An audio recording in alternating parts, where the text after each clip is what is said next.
Hello, আসসালামু আলাইকুম viewers, welcome to my channel. কেমন আছেন আপনারা সবাই? ভিউয়ার্স, কড়াইতে সাদা সয়াবিন তেল দিলাম। তার আগে বলে দিচ্ছি, সাজিয়াস ব্লগ চ্যানেল সবাই অবশ্যই সাবস্ক্রাইব করে রাখবেন, পাশে থাকা বেল বাটনটি প্রেস করে রাখবেন।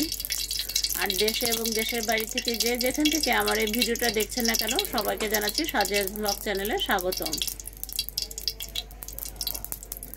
আজকে নতুন একটা রেসিপি করব,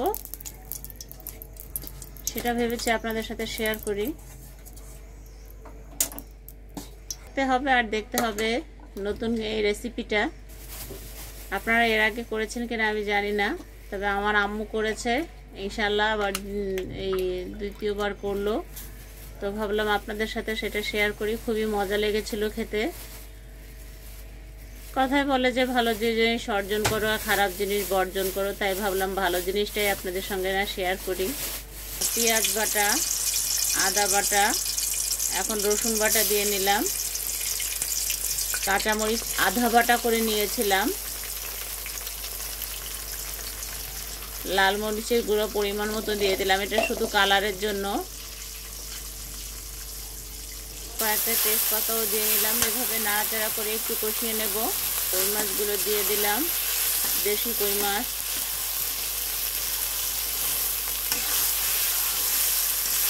এভাবে নাড়াচাড়া করে আমরা কষিয়ে নেব একটার পর একটা।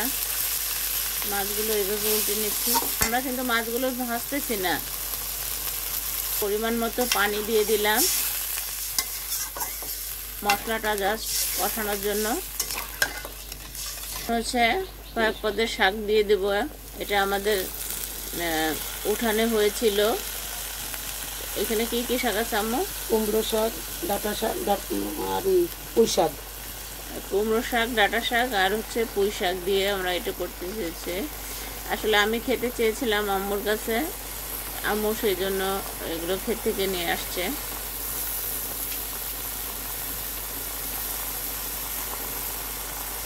এই সব গাছই আম্মুর হাতে লাগানো। এখন হচ্ছে পরিমাণ মতো লবণ দিয়ে দিলাম। এখন একটু ঢেকে দেব কয়েক মিনিটের জন্য, বেশি সময় দেব না, তো কারণ হচ্ছে কালারটা নষ্ট হয়ে যাবে শাকের, তাহলে দেখতে ভালো লাগবে না এরকম। আস্তে করে নাড়াচাড়া করে নিতে হবে যাতে মাছগুলো ভেঙে না যায়। আমরা এখানে আমাদের মানুষ অনুযায়ী 3টা মাছ নিয়েছি। আপনারা আপনাদের পরিমাণ অনুযায়ী মাছ কমিয়ে বাড়িয়ে নিতে পারেন। আর অবশ্যই বলছি এভাবে 3 প্রকার শাক দিয়ে একটু খেয়ে দেখবেন, অত্যন্ত অত্যন্ত অত্যন্ত মজা লাগে। আর তা যদি হয় নিজের হাতের লাগানো গাছ। আমরা কিন্তু এই তরকারির মধ্যে কোনো সার দিইনি, মানে এই গাছগুলো ডাঁটা শাক, কুমড়ো শাক, পুঁই শাক আর মায়ের হাতের নিজের লাগানো। তো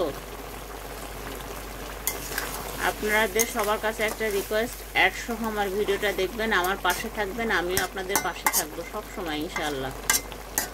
আর আমি এখন জানি, কারণ আপনারা যদি ফুলফিল আমার ভিডিওটা দেখতেন তবে অবশ্যই আমার ওয়াচ টাইমটা বৃদ্ধি হতো, কিন্তু ডলার জমতো। আপনারা আমার ফুলফিল ভিডিওটা দেখেন না, এটা আমার খুব কষ্ট। আমি আপনাদের ফুলফিল ভিডিও দেখি, অথচ আপনারা আমার ফুলফিল ভিডিওটা দেখেন না। যারা ফুলফিল ভিডিওটা দেখবেন না তারা প্লিজ কষ্ট করে আর ভিডিওটা দেখা শুরু করবেন না। ওই একটু দেখে কষ্টটা শুধু বাড়াবেন না। আর লাইক দিয়ে অবশ্যই সবার কাছে বলছি ভিডিওটা দেখা শুরু করবেন, আর বন্ধুদের মাঝে অবশ্যই দেখার সুযোগটা করে দেবেন।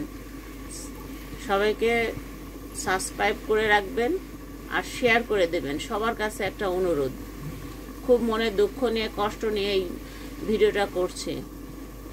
আমাদের রান্নাটা হয়ে গেছে প্রায় 5 থেকে 7 মিনিট বা ঊর্ধ্বে হলে 10 মিনিট লাগছে, বেশি সময় লাগে নাই। তো এখন আমরা কাঁচা যে জিরেটা বেটে রেখেছিলাম সেটা এখন দিয়ে দেব। দিয়ে হচ্ছে সার্ভিং বলে সার্ভ করে আপনাদের সামনে হাজির হচ্ছি। এভাবে অবশ্যই একবার হলো ট্রাই করবেন, সবার কাছে আমার একটা রিকোয়েস্ট। খেয়ে দেখবেন যে কতটা মজা লাগে, কতটা।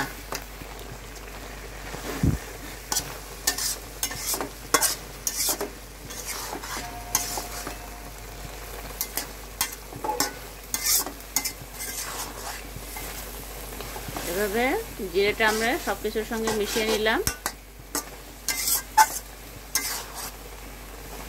যাতে করে জিরে বাটাটা দলা পেকে না থাকে মশলাটা, সেই জন্য মিশিয়ে নিলাম। এখন নামিয়ে আপনাদের সামনে হাজির হচ্ছি।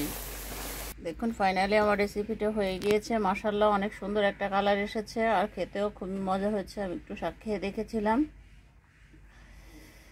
তো আমার ভিডিওটা যদি ভালো লেগে থাকে অবশ্যই একটা লাইক কমেন্ট শেয়ার করে বন্ধুদের মাঝে ছড়িয়ে দেবেন। পাশে থাকা বেল বাটনটি প্রেস করে রাখবেন এবং সাজিয়াস ব্লগ চ্যানেলের সঙ্গে থাকবেন নিত্য নতুন ভিডিও পেতে।